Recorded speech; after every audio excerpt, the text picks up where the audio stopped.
বন্ধুরা, কেমন আছো? সবাই আশা করি ভালো আছো। তোমাদের একটা গল্প বলি শুনে। বহুত দিন তো বহুত রকমের ভিডিও তোমাদের দিয়েছি, কাজের, শায়রি, যে রকম মানে বিভিন্ন রকম। তোমাদের একটা গল্প বলছি শোনো। গল্পটা বাস্তবের সাথে অনেক মেল আছে। তাই গল্পটা হচ্ছে, ভিডিওটা একটু বড় হবে বন্ধুরা, তা গল্পটা তোমরা পুরো শুনে যাবে। কি বলতে চাইছি, গল্পটা শুনলে তোমাদের দিমাগে কিছু ঢুকবে এবং নিজের একটু পরিবর্তন হবে। তা গল্পটা হচ্ছে, একটা সাপ একটা রাস্তা দিয়ে যেছে। তার রাস্তা দিয়ে সে যেছে, যেতে যেতে রাস্তায় এই সাপটা আল্লাহর কাছে বলছে, আল্লাহ, আমার আজ তো অনেক কদিন মানে আমার আহার পাইনি। এর সামনে একটা ব্যাঙ দেখা যাচ্ছে, এই ব্যাঙটাকে যেন আমি আমার আহার হিসাবে আমি যেন খেতে পাই। তো আমার আল্লাহ বলল, ঠিক আছে, তোমার কথাটা আমি রাখবো, আর আমি যা বলবো তোমাকেও আমার কথাটা রাখতে হবে। তা সাপ বললো, ঠিক আছে, তাই রাখবো। তা আমার আল্লাহ বলল সাপকে, যে যখন তুমি ব্যাঙকে ধরবে তখন কামড়ে ধরে থাকবে, মানে ছাড়বে না। ছাড়লে কি হবে? বিপদ হবে। তা ছাড়বে না এখন, আমার আল্লাহ বলল। আর সাপ বলল, ঠিক আছে, বহুত দিন পরে আমি যদি আহার পাই, ছাড়বো কেন, ধরে রাখবো। তা ঠিক আছে। তখন যে ব্যাঙ আসছে ছিল, সে দেখছে সাপটা তো সাপ। তা সাপের আহার তো ব্যাঙ।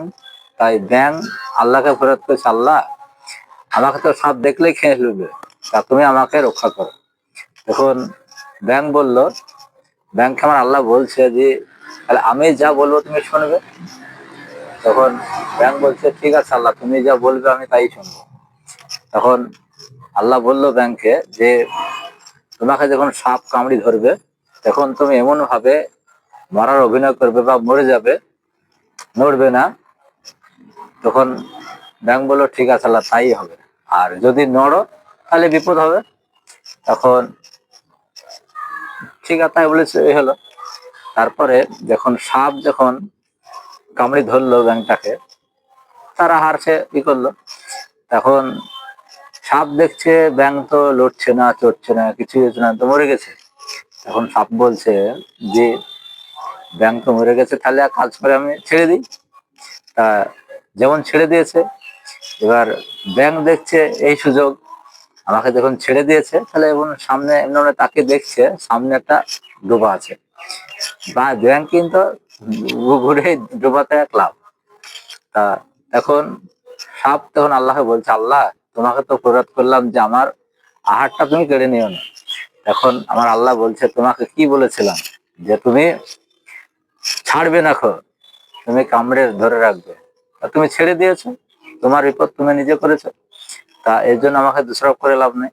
তখন সব চিন্তা করছে, তাই তো আল্লাহ, তোমার কথা যদি না মানি তা আমার এরকম অবস্থা হয়। তাই আমার ফেসবুক শ্রোতা ভাই বোন সকলকেই এই বার্তা দিতে চাই যে, আমার আল্লাহ যে বার্তারা বা যে খবর বা যে আদেশ করে, সে আদেশকে আমরা মেনে চলি। সকলের দোয়া বা তার ইচ্ছা সব আল্লাহ কবুল করে।